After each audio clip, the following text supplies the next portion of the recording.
Luke Evans, a Chelan native, spent 14 years in corporate finance working through the credit crisis in Scotiabank's New York office as a director in asset-backed finance.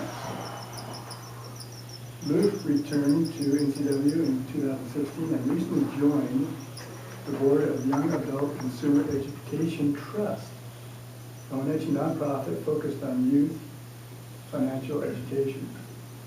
Today's speech is a test speech in preparation of a presentation next week at the Lake Chelan Rotary about financial literacy. Luke Evans.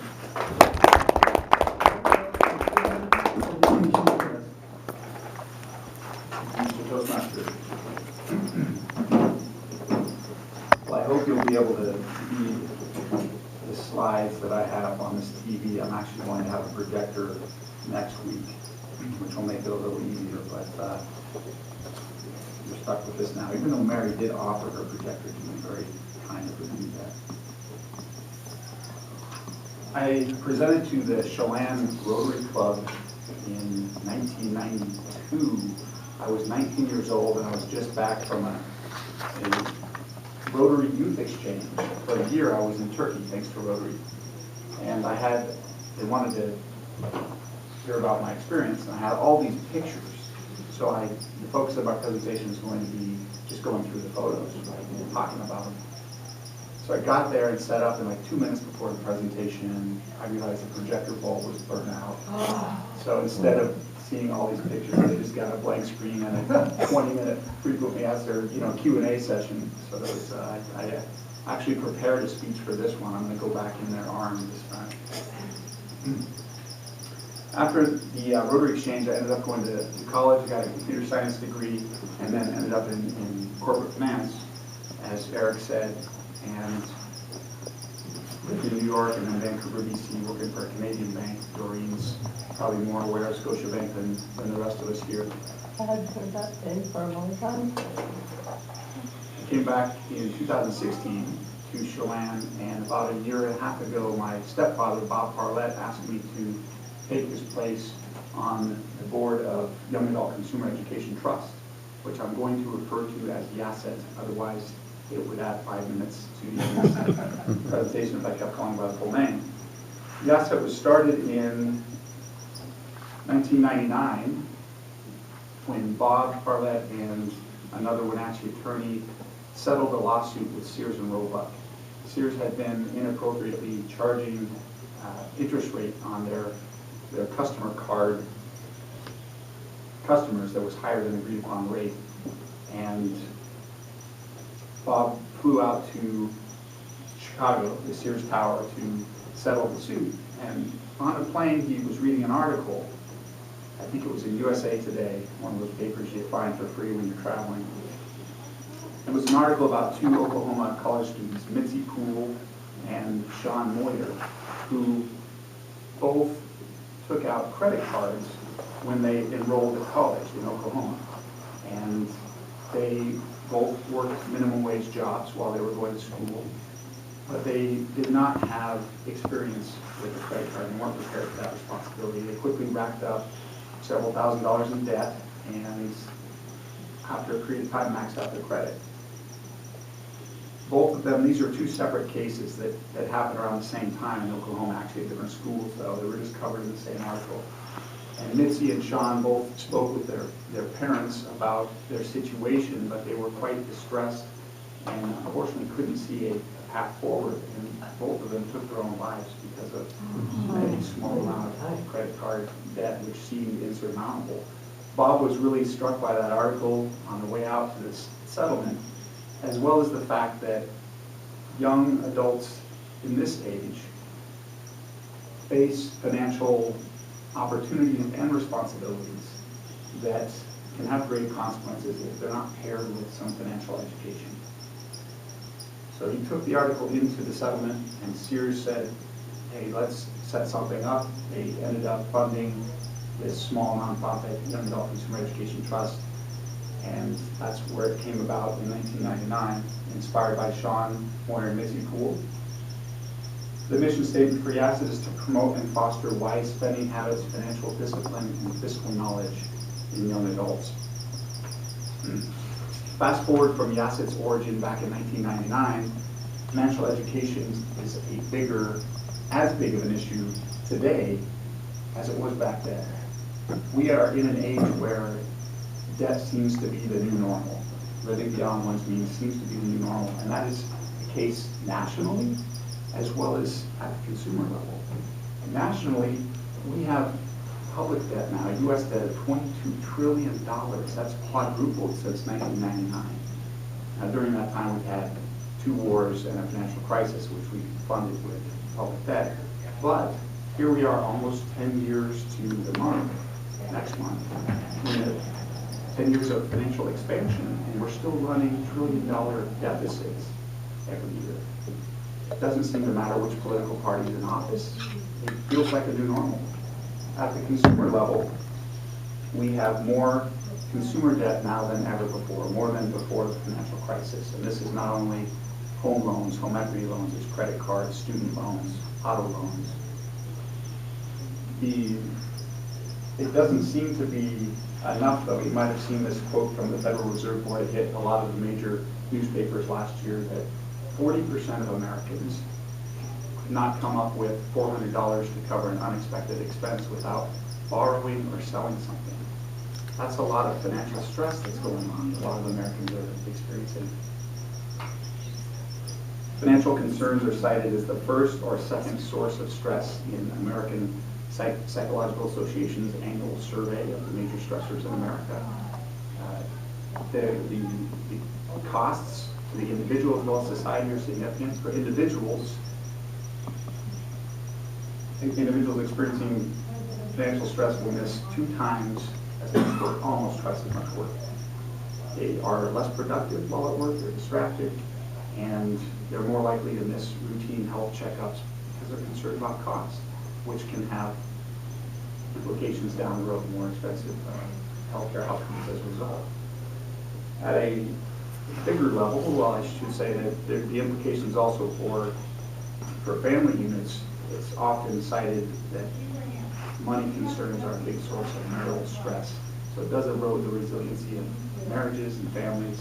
And when you add debt to the picture on a cumulative level, it creates more volatility in our economy, which we've seen a bit of in our lifetime.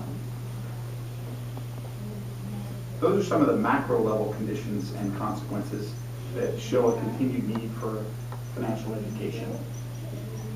I want to look, since YASIT is focused on youth in particular, I want to talk about financial education and financial literacy from the perspective of a high school graduate. And let's look at today and also look at 1970 just to get a sense for what's changing, what's changed over time. So class of 1970, back then, if you were a high school graduate coming out, 70% of the jobs in America required a high school diploma or less. A lot of jobs, and they were pretty well-paying jobs. In some cases, living wage jobs with benefits. It gave individuals an opportunity to learn about money gradually, slowly. There were no credit cards back then. So if you got to the end of the week and you didn't have enough money, you just went without. That's how you learned. They weren't big decisions. They were small consequence decisions to get actual experience in the world. Contrast that with today, a high school graduate will face a job market where 35% of the jobs available require a high school diploma or less. And they're often lower paying jobs with fewer benefits. Guess what? One thing they do have more of is credit now. So back in 1970, credit cards were available for 16% of Americans, and they were the high net worth Americans. They just weren't a thing. Now, 18 to 20-year-olds, 43% of them have credit cards. The bigger shackle for a lot of young people today are student loans, because the balances can be so big. And no one is forcing a high school graduate to go to college and take out a student loan and finance it. But when you think about these facts, when they get out of school, less jobs available. The ones that are available aren't living wage jobs. No benefits, so you're paying more out of your pocket for health care and other things. The chances are it's just a culmination of forces and incentives and pressures that you're going to need to find some additional training, certification, or college degree in order to get a toehold into the economy. And the kicker is that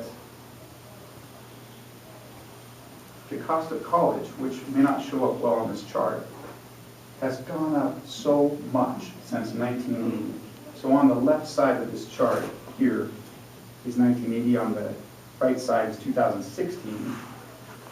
If you have a flat line from left to right, that indicates that the cost of that good or service has not increased relative to inflation. So it's real dollars buying about the same as what you would have spent back in 1980. But the top line there, if you can see this blue line, that's college tuition and fees. Next below it is healthcare and then housing. All three of those have gone up. But college is just kind of an outrageous rate. So that means bigger balances for these loans. The charts that show the growth of student loan debt, this is cost. Debt charts are very similar in their trajectory. There's now $1.5 trillion in student loan debt. 45 million Americans owe an average of $33,000. Getting out with a 4-year degree, if you borrow to get that 4-year degree, you're going to have $37,000 of debt.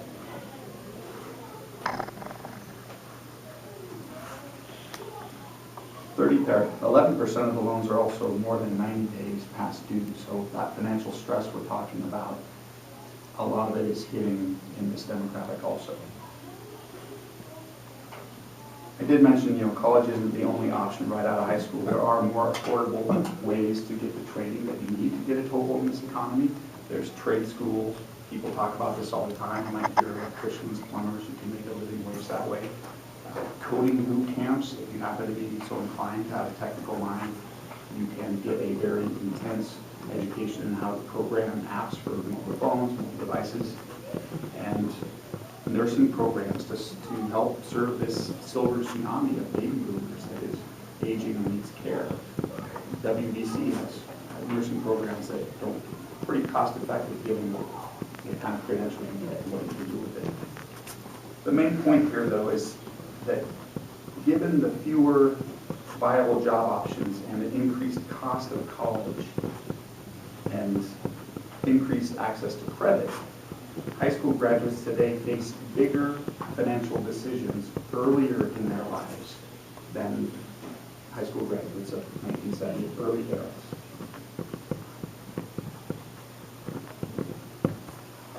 So who's providing financial education? Hopefully parents are paying attention and saying, oh, well, this has changed in our economy, and stepping in to fill the gap. The problem is, a lot of these parents today are a part of the new normal, and oftentimes are not able to talk to their kids because they're ashamed. Maybe they don't want to scare their kids. Conversations are not happening. T. Rowe Price said in one of their surveys, over 60% of Americans do not talk about money with their kids unless their kids come and ask them. That's a big percentage. What about schools? Proponents of mandatory financial education in schools sometimes say an uneducated individual armed with a credit card, a student loan, and access to a mortgage can be nearly as dangerous to themselves and their community as a person with no training behind the wheel of a car. We provide driver's education, why not financial education? On the other hand, we already expect a lot from our schools and our educators. Adding required financial education can mean taking something else away. There's really a lot that teachers and schools are being asked to do right now. It also costs a lot of money to hire a trained teacher, since many of the teachers aren't confident and competent teaching financial education topics. 80% of them, self-surveyed, say they don't feel confident or competent to teach this stuff. And a lot of them are also in debt, student loan debt themselves. Despite those obstacles, many states now mandate some level of financial education in order to graduate high school. 5 states, Utah, Missouri, Tennessee, Virginia, Alabama, all require a 1-semester standalone personal finance class in order to graduate high school. That's considered the gold standard in the financial education circles, to have a standalone class that is devoted to personal finance. 19 additional states require high schoolers to take a course that includes personal finance topics, but it's not necessarily solely about personal finance. It could be economics with some personal finance lessons in there as well. One of the leaders in K-12 financial education is Utah, and in 2000, the year 2000, Utah was a top 5 state for bankruptcy and debt per capita. Educators and community members came together to form the Utah Jumpstart Coalition for Financial Literacy, and they worked with the state legislature to establish a semester-long personal finance class that's required for every high schooler. They also required that financial concepts be woven into the K-12 core curriculum classes. For example, if you're in 5th grade learning about exponents, hey, that's a great time to learn about compound interest. The idea is plant those seeds early and water them often, and so ideally when that student reaches that required class in high school, a lot of those concepts are familiar and they can really cement them.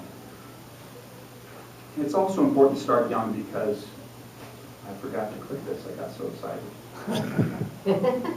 It's also important to start young because the behavioral roots of spending and savings begin to form as early as age 7. Some research says a little earlier. This is coming out. We're learning so much these days about the brain, how we're wired, how we learn, and hopefully that will be to our benefit soon in terms of education. So 2008 was the first high school class to graduate under Utah's financial education mandate. We're 10 years into this now. How are we doing? Utah now has the lowest average student loan debt in the nation, less than $19,000 for graduating 4-year degrees, and that's compared to $37,000 for a 4-year person that had to go to school nationally. Pretty impressive. Bankruptcies are down as well. This is cumulative across the entire population, not just youth, so it takes longer to adjust, but they've gone from being top 5 to 9th in the nation.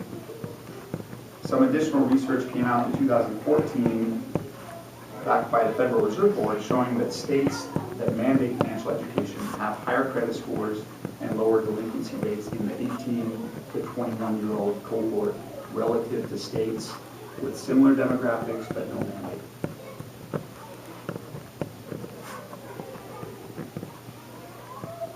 Creating a new normal requires changing the culture, and schools cannot do that alone. In the case of Utah, community members, nonprofits, and even some corporations have gotten together to work on this. And one interesting program I read about is a 4-H club, Utah 4-H program, collaborating with Fidelity Investments to design the Utah 4-H Money Mentors program, where, get this, teens are trained by Fidelity, and those teens in turn teach children financial education lessons. The children tend to emulate older kids. So I think the genius of this is they are recognizing and harnessing that social component of behavioral change. Girl Scouts and Boy Scouts now offer financial literacy merit badges. There are many opportunities for community members to get involved to help change our cultural habits around money. In Utah, it's happening, and it's happening here as well. We've got the green light already, which is amazing. So what is going on in Washington State? I'm going to wrap this up in 2 minutes. We have in Washington State a Jumpstart Coalition. And in 2016, they established, with our state legislature, financial education standards, K-12. There's no mandate. That's left up to the school districts. But at least we have standards. Maybe we'll have a required money savings legislation instead of daylight savings legislation. I'm yearning for that, but not yet. Despite not having a mandate, some school districts here are moving forward. An organization called Next Gen Personal Finance has surveyed schools and found that 5% in Washington State do require high schools to get their high school seniors to take a class before they can graduate, personal finance class. And in our area, North Central Washington, Wilson Creek, small little school district, has one of those. They're a gold standard school. Pretty neat. We have some other schools, like Eastmont is talking about making it a required class. Cascade, Kashmir, Moses Lake, Quincy, and Omak all offer standalone financial education elective classes. They're not required yet, but at least they're offering something. The Assets vision is seeing every student receive a quality financial education prior to graduating high school, regardless of who provides it. Schools, parents, nonprofits, community members, corporations. It's going to take everybody to change and create a new normal.